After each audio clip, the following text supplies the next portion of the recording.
So today we have the original Jay Lockhart, and then we have my Jay Lockhart. Thanks. But I've known Jay and I we were trying to figure out. We don't know how long we've known each other, but we've known each other for a long time. And I could say a lot of good things about him, but they wouldn't be true. But I could say a lot of bad things about him, and they wouldn't be true either. But we are so thankful to have him today, and we will not take much of his time, but let's bow in a word of prayer. Our Father in heaven, we're so thankful for this day, thankful for the opportunity that we have to study your word. Thankful for Jay and for the message that he'll bring today, for the great good that he's done for you and for your kingdom through the years. And we ask your richest blessings upon him and his safe journeys this week. We ask that you be with us as we go through the further exercise of this Bible study and worship service, that we will study and that we will learn, that we will worship you, but we will grow numerically, but we will also grow spiritually. We ask that you be with the elders, be with Jay and George. We also ask that you be with George as he's recovering from the surgery. Be with others that will be mentioned in the announcements in a few minutes, that they'll soon be back to their much normal walks of life. We ask that you watch over us, bless us, and keep us and hold us as we hold to you. For this is our prayer in Christ's name. Amen. You can probably be best. You haven't seen one of these before in your life. This is a maiden voice for me. Yeah, I know. All right. I got to know how much work he's done to. Well, I think I've spoken to most all of you already, but good morning.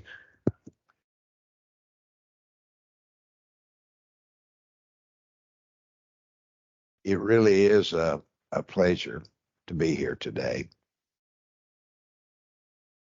My daughter is with me, one of my daughters, Tammy Sanford. So be sure to meet her if you can. We came over Thursday and spent some time on the campus of Freed-Hardeman. I was a student there way back in the dark ages, but I served as a member of the board of trustees there for 20 years. It's a special place for me. And I came to the campus at the invitation of the board to speak with them on Friday. And then my wife's family is from Dyersburg, Tennessee.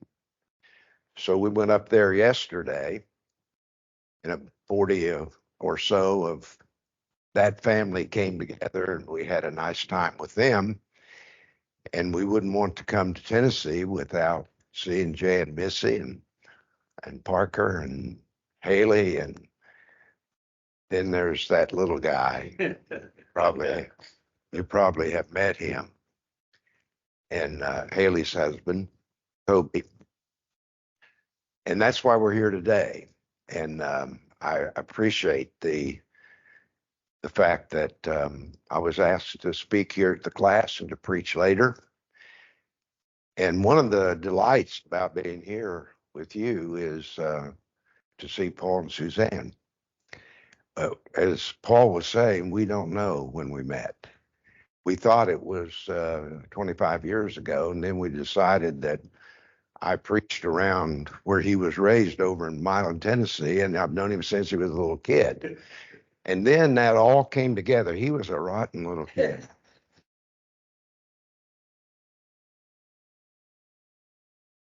But thank you for the opportunity to be here with you and to speak in this class and later today. I retired from full-time preaching in 2017. I'm going to tell you a little more about that later. But since then, as I have been able, I have done some interim preaching for churches that were between preachers. I've done some fill-ins. And in January of 2019, now that that was a while ago. A church about 30 miles from where I live in Tyler, Texas, asked me to come over and fill in a few weeks till they got another preacher. And I'm still there. And I was feeling pretty good about that. I started my 6th year there. And I was talking with one of the deacons about it. You know, I've been here 6 years. And he said, let me tell you about that. He said, we really didn't want a preacher at all. And you were the next thing to not having one. So we wanted you to come. Now, that's the kind of stuff I've run into all my life. And I never did like deacons much. I want to do something a little unusual.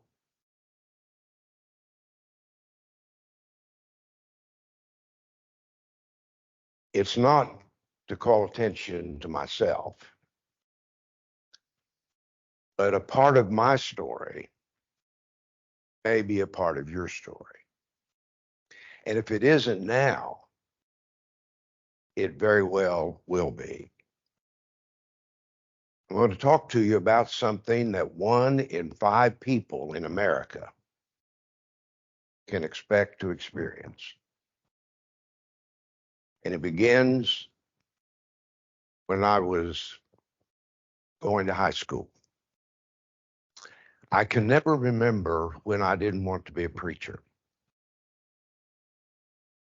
My mother used to tell that when I was a little boy and couldn't talk well, that I would stand on a stool in the living room and preach. And she said the only words she could understand were God and Jesus and Bible.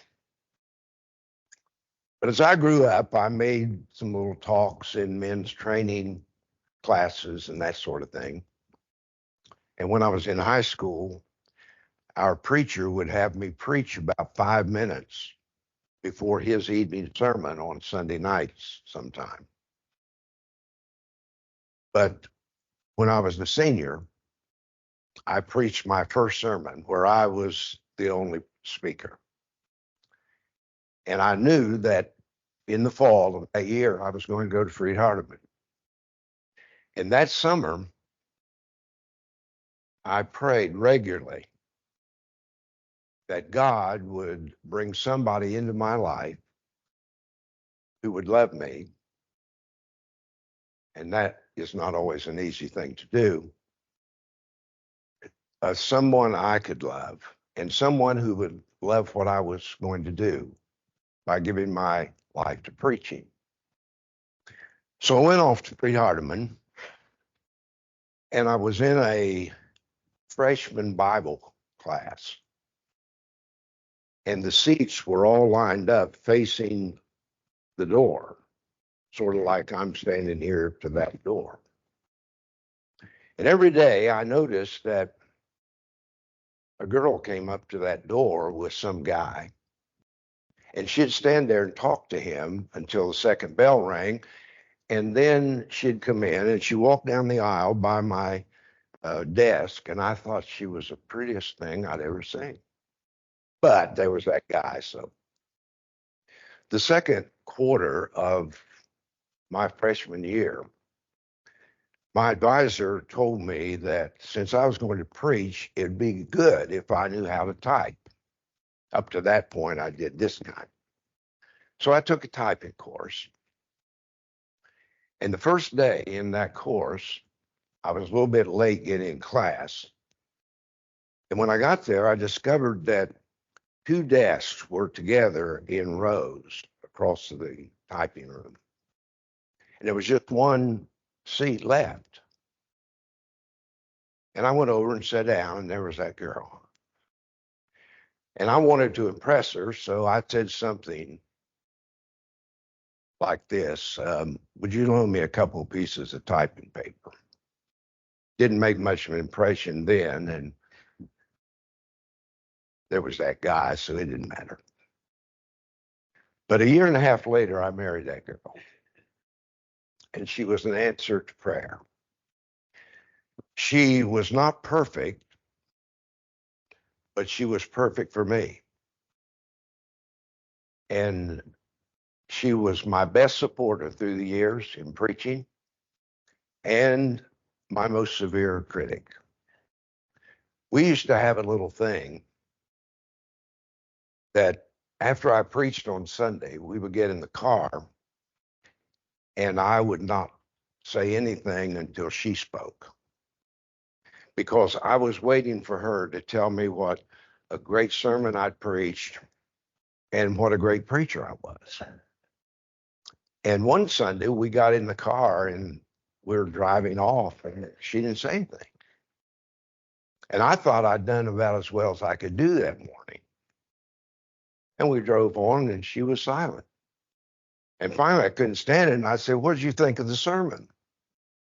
And she said, "It was all right." Well, that wasn't what I wanted to hear. I said, "All right." I said, that's as good as I can do. She said, "It was all right." I said, "How many great preachers do you think are in the church?" She said, "One less than you do." She was good for me. We moved up into Kentucky for our first work. It was a church that we loved and that loved us. Later, we lived in Murray, Kentucky. Then we went to Texas. I was telling Paul a few moments ago, I have a placard down there that says, "I'm not a Texan, but I got here as quick as I could." And we have spent most of our life in Texas since then. And as the years went by, she was a teacher of children, and then she was a teacher of young girls, and then she was a teacher of women. And sometimes, after our children were grown, she would be able to go with me, and we would go places, and she would teach women, and I would teach men. And one of those deacons you run into, every once in a while, one of the deacons where we were would say, "We really didn't want you to come, but we knew we couldn't get Arlene unless you came," that stuff. I don't like deacons. But she was good. And she practiced her gift. And her gift was hospitality. I can't tell you how many people through the years we've had in our house. Sometimes we invite the whole church, but hundreds, and she loved it. We were living in White House, Texas, which is a suburb of Tyler. We lived in Tyler twice before, and we came to White House to help a church that was sort of a church plant. And she was fully involved with me in that work. And one day I was at my office and the phone rang and it was Arlene. And she said, "I've gone to the mall, but I don't know how to get home." I dropped what I was doing. I asked her 2 or 3 questions about landmarks that she saw so I could find her. And I went to the mall and I found her and I drove home and she followed me in her car. And it wasn't long after that she called me again one day and she said, "I'm at the big mall today and I can't find my car." And I knew that that's what had happened. For the next 3.5 years, we knew that she had dementia. And in 2017 is when I retired, and I sort of was a full-time caregiver. In the early times, she was able to go to church with me, and we did what we normally did. But as time went on, we knew that we're not going to be able to continue that. And so in the summer of 2021, we had to put her in a memory care center. That was one of the saddest days of my life. We knew that was coming. And the morning that she was to enter the memory care center, I took her to breakfast, and two of my sons-in-law moved her furniture into the memory care center. And when we'd finished breakfast, I took her over there. And we were sitting in the lobby of the memory care center, and she asked me, "What kind of place is this?" And I said, "Well, down this hallway, there are people who just need some help in their daily living, and they have chosen to be here. Down this other hallway, the people are here because their doctors want them to be here." And she accepted that. And we sat there a few more moments, and they came and they got her, and they didn't want me to go with them, and they went off down the hall. And the reason that was such a sad moment for me is because she didn't know she wasn't coming back, but I did. And it was a hard time. Now, for these years, from June of 2021 until now, she has been in a memory care center. She can no longer walk. She cannot talk. She can only say a word or two at a time. She struggles, but she can't talk. She can do nothing for herself except feed herself. But she knows me, and that's a blessing beyond what I'm able to tell you. I see her regularly and often, and I've watched over these months and years now as the person that I love so deeply has gradually gone away. So we're struggling with a disease that knows no cure. I've learned a lot about dementia in the last few years, but I know that she isn't going to get well. She isn't going to get better. There's no cure.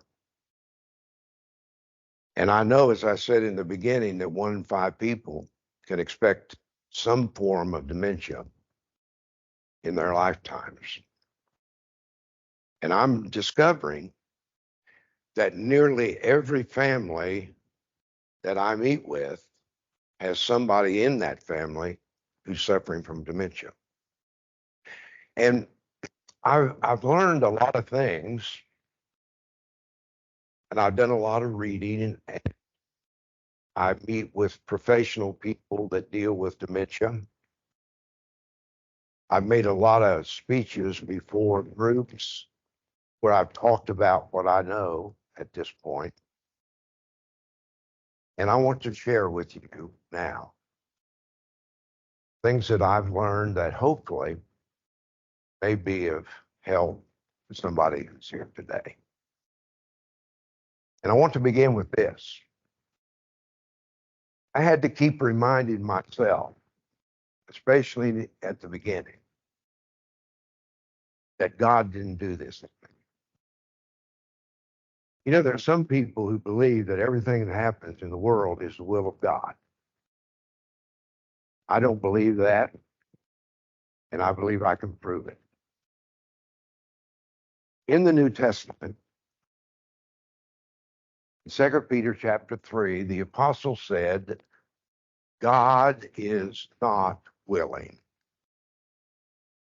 There's something he's not willing to have happen. He said, God is not willing that any should perish, but that all should come to repentance. God doesn't want anybody to be lost. That's why he made such a tremendous sacrifice in the sending of Jesus into the world, so people would not be lost. He will allow them to be lost, but that's not what he wants. God is not willing that any should perish. In Matthew 18, there were children who were brought to Jesus. And he said, your Father is not willing that any of these little ones perish. There are some things that God does not will. He permits them, obviously, but the basic reason that we suffer sickness and disease and death itself is because we live in a fallen world. There wasn't any of that before the fall in the Garden of Eden. And this is the only world we have. If we're going to live in the world, we're going to live in a fallen world. And someone may say, well, why doesn't God do something about it? He's going to do something about it. One of these days, all this is going to be gone. And one of these days, he's going to right every wrong and heal every heart. In the meantime, we live in a fallen world and bad things happen to us. And if we consider ourselves to be the people of God, and we do, and we consider ourselves that we're trying to be good people, bad things happen to good people, and you know that as well as I do. But God didn't do this. I live in a fallen world. And in a fallen world, good people get sick. That's the first thing. Second thing is, I would encourage people to talk about the problem of dementia when they see it coming on with somebody they love. And it's not an easy thing to do. People don't generally like to talk about the fact that they're losing their minds. And so it's a difficult subject, but it needs to be talked about. And I'm not talking in terms of when you lose your glasses or you don't know what you did with your car keys. I'm talking about when somebody that you love forgets something that they should not forget, like the name of their children. And when that begins to happen, it is healthy to talk about it. And I wish that Arlene and I had talked more about it. But it's not easy. Number 3, get diagnosed. And that's another tough one. Here's something that may be helpful. You want to talk with somebody you love about the problem that they're having with their memory. They don't want to talk about that. But a lot of people, I wish I could say most people, but I don't know that, but a lot of people about once a year will go for a physical examination, just sort of as a habit. And it might be well to say to the person you love that you're seeing these signs. We haven't had a medical examination in a while. I'm going to make an appointment and we'll go get our annual checkup. And then you tell the doctor to check both of you for dementia. It's something that needs to be talked about. And it's something that you need as much help as you can get, though the help is limited at this point in our time. But God didn't do this to me. I need to talk about it. And it became important for Arlene, in our case, to be diagnosed. And then we knew for sure that she had dementia. Number 4, be patient. Remember that this person is having a battle going on in their brains. And this is how I understand it. There are 2 sides to a human brain. And in dementia patients, one side of the brain is saying there's something going wrong here. The other side normally would solve the problem, but it can't. And so there's this struggle. That's the reason that often in dementia patients, there's a change in personality. That doesn't always occur, a change in personality, but it did in our case. And that was the major reason that we could not keep Arlene at home any longer. But there's a problem that they can't solve, and they're frustrated because they can't. It calls for a lot of patience. A dementia patient may tell you the same thing 3 times in 5 minutes. Don't say, oh, you told me that 3 times. Let them tell you again. They may ask you the same question over and over again. You just ask me that question. No, just go ahead and answer the question. Do not argue with them when they tell you something that you know is not happening. Just let it go. If the sun is shining and they say, I hope it quits raining soon, just tell them it always has and it will again. You don't have to say, oh, it's not raining out there, the sun's shining. That may be one of the most important things I've learned. Be patient, because they're doing everything they can to be normal, and this is not normal. And they're struggling every day. And they need all the help we can get. They don't need our correction. They don't need our arguments. Just be patient. If I've counted right, I have number 5. Ask for and give help to people, to families that are struggling with this issue. When Arlene was first placed in a memory care center, I began to be told, and over the few years that she's been there, I've been told this over and over again by the people that are most responsible in those facilities. They've told me from the start, we're as concerned about you as we are her. That didn't mean much to me at first, but I know what they were talking about now. This is the most difficult thing that's ever occurred in my life. And I need help. I have some of my children close by, which is extremely helpful. And all of them are deeply concerned about our situation. That's helpful. And I have friends who over and over again will check on me, see if I need something. If the person who is sick is at home and they do not have issues with personality changes, you might say to your friend, let me come over and sit for an hour or so. You go do what you'd like to do.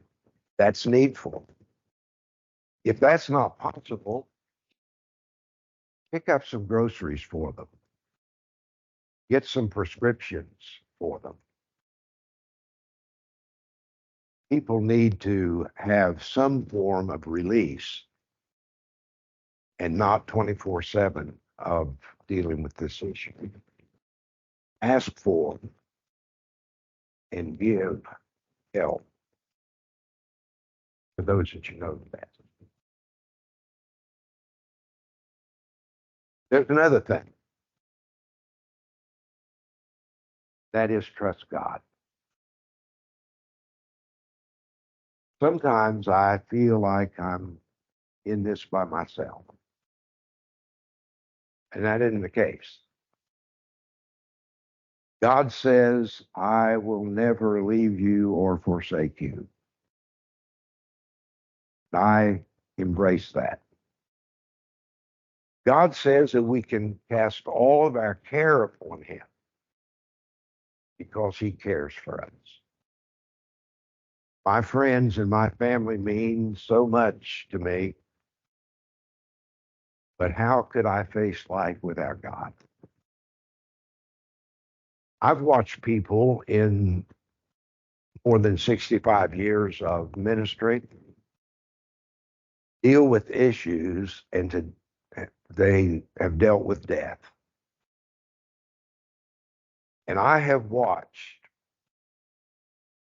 children of God from Christian families. I've watched those kind of people die and families mourn them. And I've preached more funerals than I care to remember. And I've watched the righteous die. And I've watched the righteous who are remain. And I also have watched those die who do not know God. And I've dealt with families that they didn't know very much about Christianity, and it's not the same. They don't die the same. The families don't mourn the same because there's a difference between hope and hopelessness. Trust in God. I need to keep my relationship with God, from my standpoint, alive and well, because he's willing and he's ready and he's able.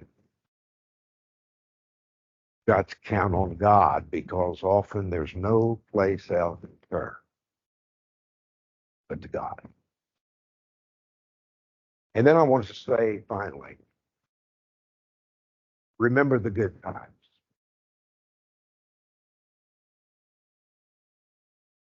After Arlene was admitted to a memory care center, I sold our house. I didn't want to live there anymore.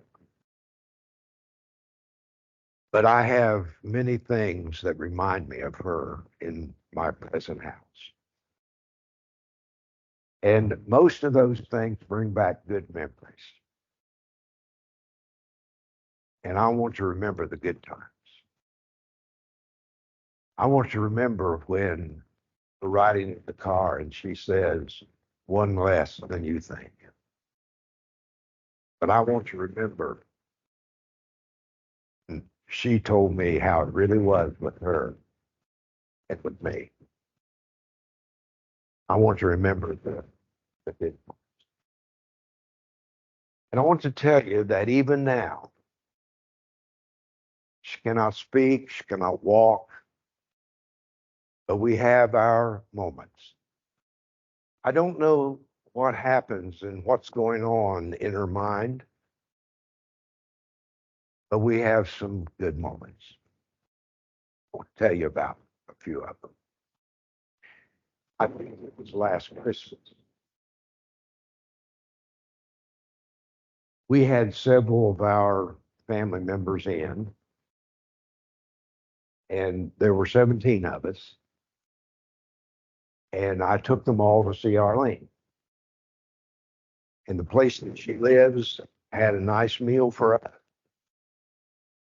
And she came out, she was brought out from her room to the dining room, and she was there with all of us. Everybody was making notes, as they should have been. But there's a lot going on when you have 17 adults and children. And she doesn't do well with that. And she leaned over to me, and one of those rare occasions when she could put some words together, she said, I'm ready for them to go home. She and I laughed about that. And I told them, and we said goodbye and went home.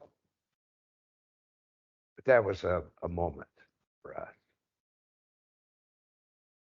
She and I were in the dining room one day. When I go see her, I'm there through lunch. And we put her in a wheelchair, take her back to the dining room. And she is able most of the time to feed herself. And we're sitting there at lunch, and the administrator came through. And the administrator stopped and said, "Arlene, do you know this man?" And that bothered me a little bit. Probably 2 years at that point. "Arlene, do you know this man?" And she looked at me and looked back at her and shook her head. And yeah. She said, "What is his name?" Now, I really was disturbed by that because I've been told since the beginning, don't ask a dementia patient a question they can't answer with yes or no. And here she's asking her what my name is, but the administrator is trying to see what this disease is doing and how it is taking her into. She said, "Do you know his name? What's his name?" She looked at me and looked back at the administrator, and she said, "That's Sweetie Pie." I ran 2 weeks on that. That's Sweetie Pie. But on the other side of that coin, and I'll remember this as well.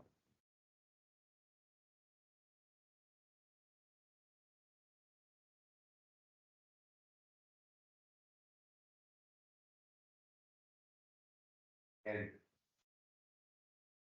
she, I don't know when she said a percentage to my, but I'm there with her. And she leans over to me and she said, as plain as I'm going to say it, she said, "Will you stay with me?" That's a complete sentence. And I don't know what's happened there. But of course, you know what I did. I stayed with the little bar. This is a tragic disease. If somebody in your family has it or will have it, you have to deal with it. And I just, and maybe some of the things that we were talking about are helpful. You deal with a problem that you cannot understand. You have somebody with you who can. And they'll see you through whatever happens. See you through the picture. That's what we are. Trusting God. Through the years, I haven't done real well with the mic, have I? Through the years, I've been asked many times, what is heaven going to be like? Well, my first response to that is, heaven is going to be better than we can even imagine. And God has chosen some of the essential things of this world to try to help us understand what heaven's going to be like. The streets of gold and the gates of pearl, all the gems and all of that.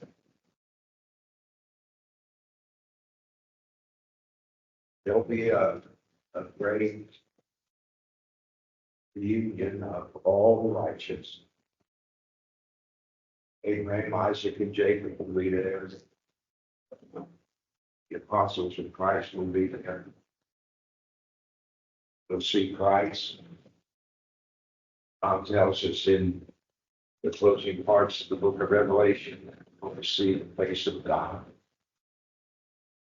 Can't miss that, can we? We must not miss that. But I want to tell you one aspect of what heaven is. Heaven is going to be a place where wine will see the death where the land will walk.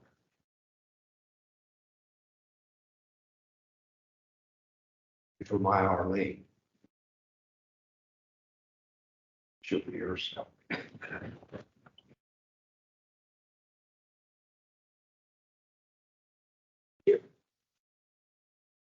It has.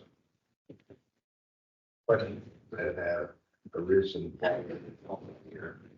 Glad to try to deal with them if I can. But I thought I would give you the opportunity. Does somebody want to know something about this experience? Might be helpful. What was I knew already. I knew Miss Harris, Jewel the lady. What were the telling points the two times? Well, there were other things that, did you hear the question? Were these telling points the two times she was to mall? There were things that I saw, but I was denial. I was in denial. I didn't want to believe that this was happening, but these mall experiences is what said to me, this is real and you're going to deal with it and you need to start now. But just because a loved one has misplaced something doesn't mean they have dementia. But the signs are there and you can see them, hopefully recognize them.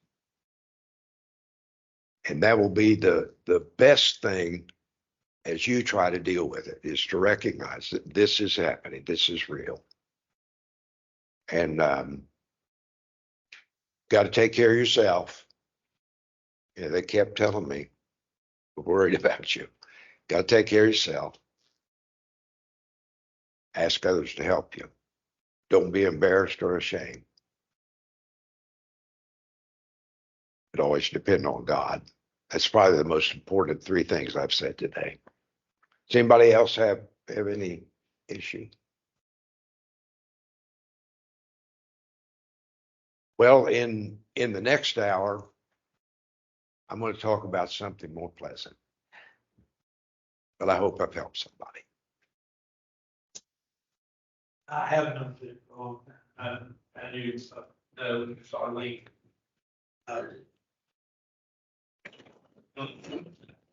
Great. You better have. You know, in every way. In every way. But I love Jay. Let's bow for word of prayer. This prayer is going to be centered around us. Our Father in heaven, we're so thankful. We hate this story. We hate the tragedy of it. We do appreciate it. We're so thankful for the love of it. We're thankful for Arlene for the years of support that she gave Jay, for the children that she had raised with Jay. We're thankful for her love for you and for her dedication to you and to your work. This is a very difficult subject for Jay. We appreciate him coming and bringing it to us. We appreciate the things that he's done for Miss Arlene. We ask that you be with our caretakers. We ask that you be with those that are around her on an hourly basis, that they'll do the things that are needful and helpful for her. We ask that you be with those that are around Jay. They'll do the things that are necessary and needful to help him, because he does need as well to take care of himself. We ask that you be with children. We know that it's difficult. We know that it's hard on them. We ask that you bless them. We ask that you watch over all of this family.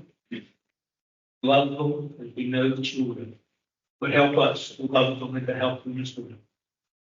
Be with us, watch over us, and support us. This is our prayer in Christ. Amen.